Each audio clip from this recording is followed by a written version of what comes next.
Hello Kathden fans! Elena 1944, malapit na daw mga kasombreros. Nag-post ng isang admin ni Catherine dito mga kasombreros sa kanilang Facebook page, no? Na Elena 1944 in cinemas soon. Tapos yung cover picture nga or cover photo mga kasombreros ng Elena 1944 nakalagay dito mga kasombreros. Kagabi niya ito pinost, tapos may pictures, no, ni Ma'am Catherine at saka ni Ma'am Olivia Lamasa, no, na isang batikang director at producer, mentor ito ni no, ni Direk Cathy mga kasombreros, si Ma'am Olivia Lamasa, tapos si Patrick Valencia yung writer, and iba pa mga kasombreros. So iniisip ko kasi si Ma'am Catherine ngayon busy sa kanyang sa kanyang teleserye, at saka yung kay James Reid nga, hindi ko alam kung tapos na yung shooting nila. Malamang sa malapit na matapos yon.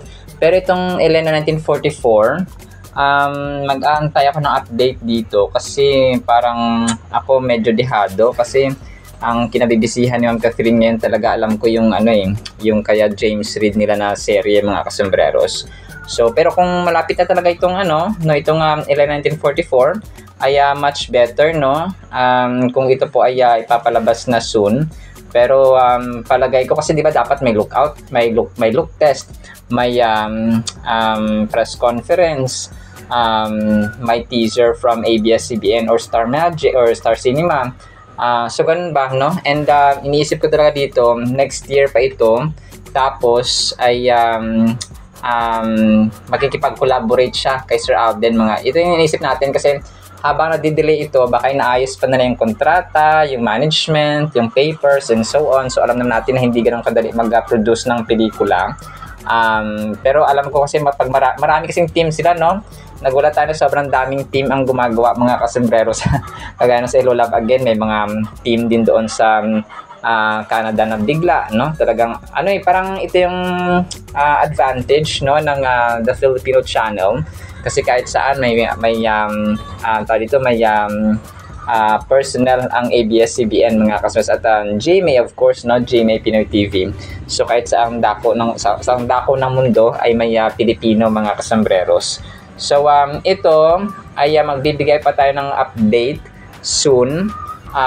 Pero sa ngayon ay mag-aantay tayo ng further na post din ng mga admins mga kasombreros, and of course ng Ma'am Catherine at Sir Alden. Pero sa ngayon ay iiwan ko muna sa inyo ang information na hindi pa ako sure, no, kung ito po ay ipapalabas na soon sa mga cinemas, kasi talaga namang maglalabasan niyang mga teasers mga kasombreros kung meron man. And then ito, si Sir Alden ay na-feature siya sa isang Facebook page sa Hong Kong mga kasombreros. Sabi dito sa Hong Kong or HK Pinoy TV News, Alden Richards is in Hong Kong right now with OWA admin PY Kaunan. Okay. So si PY Kaunan, kaano si Patrick Kaunan, no, na designer ni Sir Alden. So Alden is in OWA's global ambassador. So ibig sabihin hindi lang siya sa Hong Kong, no. Sa entire OWA ng Pilipinas, no. Parang ganun, no, grabe, ibang klase si Pops Alden mga kasombreros. So talaga pinag-isipan ng OWA ang kanila magiging OWA ambassador. Kasi hindi basta-basta ito, ibig sabihin you have global impact, may pangalan ka sa buong mundo. So ang inisip ko dito kasi nga nagkaroon si Sir Alden ng global phenomenon kasama si Ma'am Catherine, no, Kathden na Hello Love Again, Hello Love Goodbye.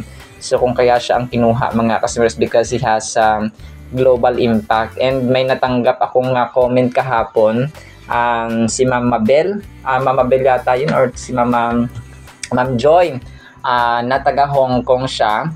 Tapos kahapon daw doon sa OWA ay hindi na siya nakapasok, no, kasi sobrang daming tao na pumunta at gusto makita si multimedia star mga kasombreros, si Ma'am Joy Evangelista. So shout out to kay Ma'am Joy Evangelista. Grabe, sabi niya dito, grabe din ako nakapasok kahapon, daming tao sa consulate. So yun, sobrang daming tao, hindi nakakapasok si Ma'am Joy, no? Unfortunately. Pero hayaan niyo po, Ma'am Joy, ay magkakaroon kayo ng chance sa susunod kapag bumisita ulit si Pops Alden kasi pero alam ko kung iikot siya sa buong mundo, kapag OWA ambassador ka, iikot ba siya sa buong mundo? Parang gano'n, no? Hindi lang sa Hong Kong, mga kasumberos, or parang may satellite lang yung OWA sa ibang bansa, pero hindi sa lahat ng bansa, no? Especially sa Asia, mga kasambreros, at saka sa Amerika. So, baka ganun na mga kasambreros. And then ito, si Sir Alden, na-feature din siya, no? Sa isang vlogger din doon, si Lindy Paclibar. Sabi niya, alagang OWA caravan with Mr. Alden Richards. Ganda nga pag-click ko ng picture, tamang-tama sa lift lobby kami na-assign as volunteer. So, parang volunteer siya doon sa OWA. Tapos, Pinoy pala siya, no? So, kaya nakita niya talaga si Soiti doon. So, tuwang-tuwa si Ma'am Lindy Paclibar, mga kasumberos, kasi timing na timing, no? Isang OFW din pala doon si Mama Lindy, mga kasumbrero, sa ibang bansa. So, good job, no? At saka, congrats kay Mama Lindy. And then ito, next item natin, si Lay Sam, nag-post siya, no, sa kanyang Instagram story. Parang nagliwaliw ng konti, no? Or baka pagbaba, dito escape, no? So, parang namasyal sila ng konti sa Hong Kong na naman, mga kasumberos, no? Kasi talaga malaki ang impact nila sa Hong Kong. Malaki yung yung kanilang experience sa Hong Kong dati, no? Hello, love, goodbye. Tapos kasama ito si Ma'am Gisela, no? Na nag-post sa kanyang Instagram story din po. So si Lay Sam lang, mga kasembreros, at saka si Ma'am Gisela ang nandito. So parang nagliwaliw at saka napapasyal bigla na sila Alden doon sa nasa likod sila, nasa harapan sila ng bus. Hindi ko lang baka naka-steady naman yung bus, mga kasi sa gilid, no? Parang lang, no? Parang dito lang sa atin, no, mga kasembreros na lugar. Pero nasa ibang bansa, nasa Hong Kong na para sila, mga kasembreros. And then si Mami Min, nag-post siya, mga kasembreros, no? Ng sa kanyang Instagram. Sabi niya, every day is a blessing, every day is a new day. If we trust God, everything is possible. Good morning. Tapos may rose, mga kasubers, at 2 hearts. So good morning, no? At saka maraming salamat, Mami Min, sa blessing na umaga. So every day is a blessing talaga, mga kasembreros. That is absolutely true, mga kasembreros. And then ito, so ang cute ng ginawa ng isang fan dito, no? Ginawa niyang parang reyna. Si Ma'am Catherine, mga kasembreros, may corona. At saka naka-white si attorney, mga kasembreros, no? Tapos basta ala reyna ang peg niya. Phenomenal box office cinema queen, mga kasembreros. Tapos si Pops Alden, may isang fan dito na nag-post siya. Sabi niya, nasa OWA daw si Sir Alden. Pero yung pinost niya na video ay yung nasa yung nasa labas siya, tapos malapit sa escalator, nagpapirma doon sa Robinsons, no? Doon sa tide nga niya na part ng endorsement, mga kasembreros, no? Na naka-orange pa si Phenomenal Box Office Cinema King. So kahit nasa labas ay dinudumog pa rin siya ng mga tao, mga kasembreros, no? Iba talagang impact ng Soiti, mga kasembreros. So iba ang kanyang dating at charisma sa mga tao. And then ito, nag-post ng isang isang fan din dito na grabe, buti na lang lutang na lutang Sir Alden dito. Maraming mga nagkukumahog na maka-video, makapag-picture, mga kasembreros, kay Soiti. Tapos nasa harapan niya si Mama Ten, no? Buti na lang at matangkad si Sir Alden. So pang talaga siya, pang leading man material si multimedia star. Grabe, no? Grabe yung impact ni Sir Alden. So talagang pag nakita mo siya, kasi iba kasi yung pogi ka lang, tisoy ka lang, or may itsura ka, tapos sikat ka, tapos yung charisma, alam mo yung nababaitan ng mga tao, no? Iba yung pagtingin niya sa iyo kapag ikaw ay mabait, kapag ikaw ay down to earth, kapag ikaw ay humble, kapag ikaw ay lovable ba, yung alam niyang kind-hearted ka, no, na alam mong hindi ka niya itsapwera, hindi ka niya i-snub, so ganun, no, parang panatag ba, no, yung mga tao, mga kasembreros, kay Soiti, because alam nila yung ugali at saka character ni Sir Alvin, mga kasembreros, which is lovable, mga kasembreros, no, sana all lovable. Hindi, joke lang po, mga kasembreros, napatawa ko lang po kayo. So actually yun lang sa ating Kathleen items, no. Sana po ay pasensya na po ha, kasi yung dalawang videos ko kanina ay late yon, no. Mga kasembreros, kasi nag-brown out sa amin kagabi. Tapos na, hindi ko na na-upload, mga kasembreros, mga past 6 or 7 PM yata nag-brown out kagabi. So yung dalawang yun, hindi ko na na-upload ng magkasunod sana. So pero maraming salamat, no, sa mga nagko-comment at saka patuloy pa rin na nanonood ng Kathleen, mga kasembreros. So yun lang sa ating Kathleen items. Sana po ay pangyan po natin ang Word of God. Today is November 10, 2025. Monday na ulit, no? Happy Monday sa mga magtatrabaho. Balik trabaho na ulit tayo. Sa mga nasalanta at affected po ng bagyo, let's continue praying. Share ko to, mga kasembreros. Nakaka-amaze, kasi nalusaw pala yung mata, no, yung pinaka sentro ng ng bagyong uwan, mga kasembreros, sa Sierra Madre.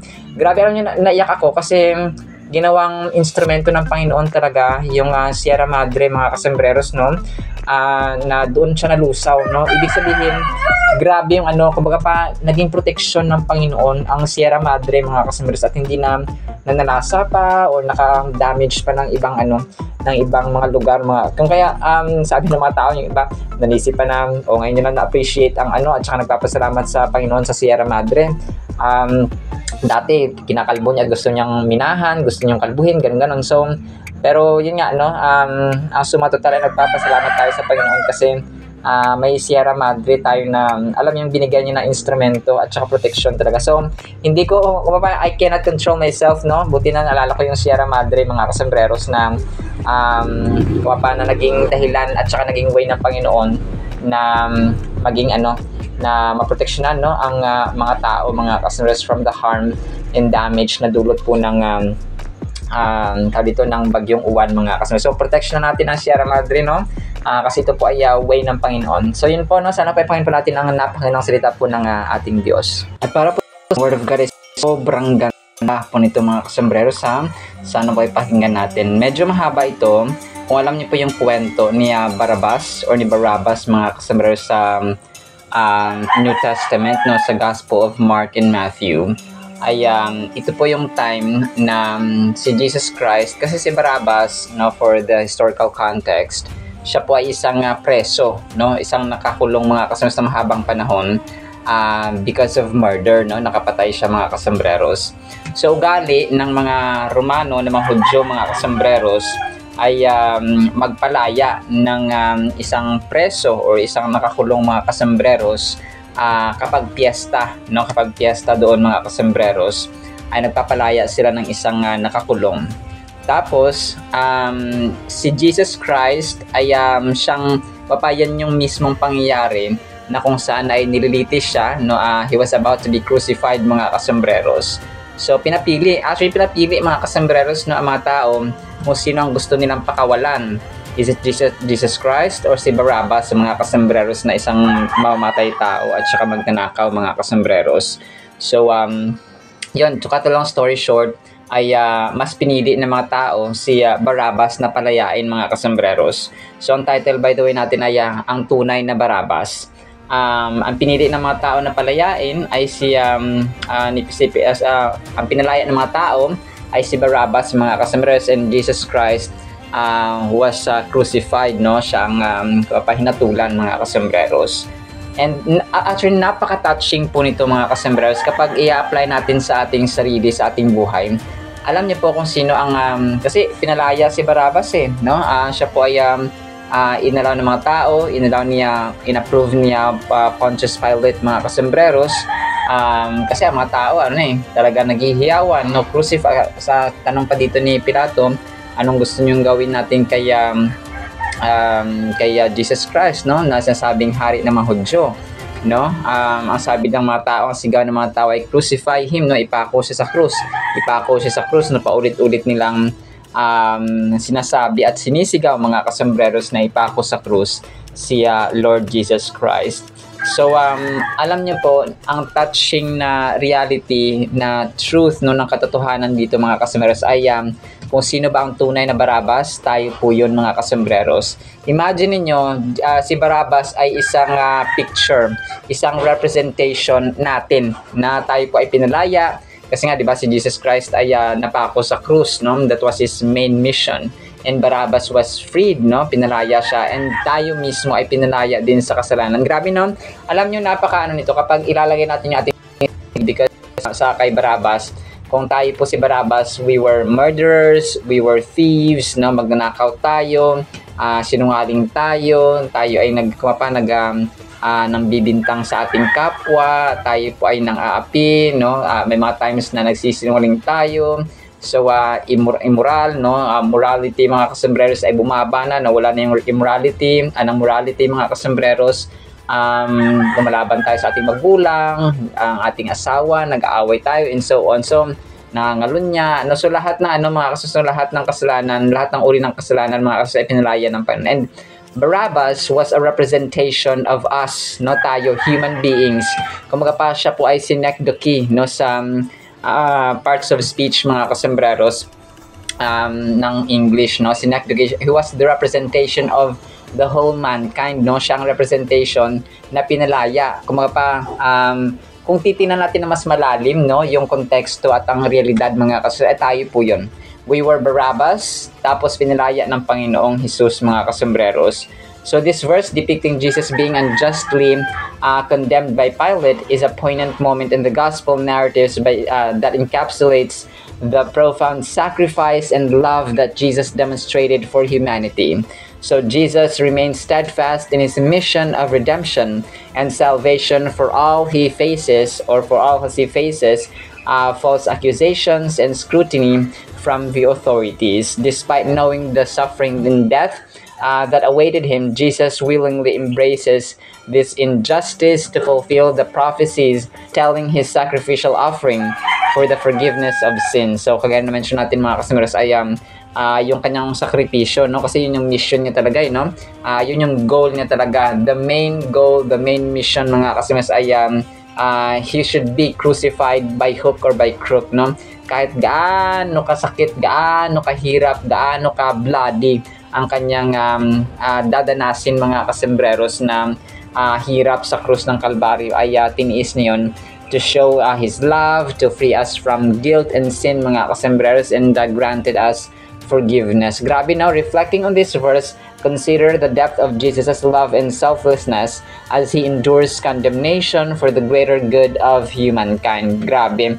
Through his unwavering obedience to the will of God the Father, Jesus exemplifies the ultimate act of love and redemption, paving the way for salvation and eternal life for all who believe in him. Jesus' steadfast commitment to his divine purpose in the midst of injustice and betrayal serves as a profound example of sacrificial love that continues to inspire and transform lives today. Alam niyo po, kung nare-realize natin yung lalim, yung hirap, yung sakripisyo ng ating Panginoon na hindi lang dapat natin inaalala tuwing Semana Santa, tuwing Holy Week, no? Kasi ang tao gano'n wag muna ako magkasala ngayon, hindi mo na ako kain ng karne ngayon kasi fasting muna ako ngayon kasi Semana Santa. So hindi lamang dapat tuwing Semana Santa mga kasamaras. Well, tama naman na may mga ganong seasons mga kasambreros or panahon, pero hindi dapat lang sa ganun natin ginagawa yon. So hindi lang tayo magkakasala kapag ayoko magano. So parang may restraint tayo ba, pinagbabawalan natin yung ating sarili, dinidisiplina natin ating sarili, kinokontrol natin yung ating sarili kapag ganong season lang, kapag ganong panahon lang. So hindi dapat ganon mga kasus, no? Dapat araw-araw po ay nagkakaroon tayo ng self-discipline, self-control mga kasambreros, kasi yun po ay isang bunga ng banal na espiritu, mga kasembreros, no? And yung sakripisyo na ito, ano siya, once and for all, mga kasembreros, once and for all humanity, na natatransform, no, nakakapag-transform, nakakapagpabago ng tao. Ang grabing pag-ibig ng Panginoon, mga kasembreros. How does this verse challenge us to reflect on our own understanding of sacrificial love and selflessness in our relationships and interactions with others? What we can learn from Jesus' response to unjust condemnation, and how can we embody his example of love and forgiveness in our own lives. Jesus offered us boundless love and grace through his sacrificial death on the cross. As we meditate on this verse, inviting us to embrace his transformative love and share it with others in our daily journey of faith. So hindi lang sinabi dito na tuwing Semana Santa lang tayo, tuwing Semana Santa natin gayahin si Lord Jesus Christ, yung kanyang ugali, tuwing Semana Santa natin gagayahin, no? So hindi po, mga kasembreros, kundi dapat ay araw-araw, no? Araw-araw po dapat, mga kasembreros, because tayo ay nabubuhay araw-araw, no?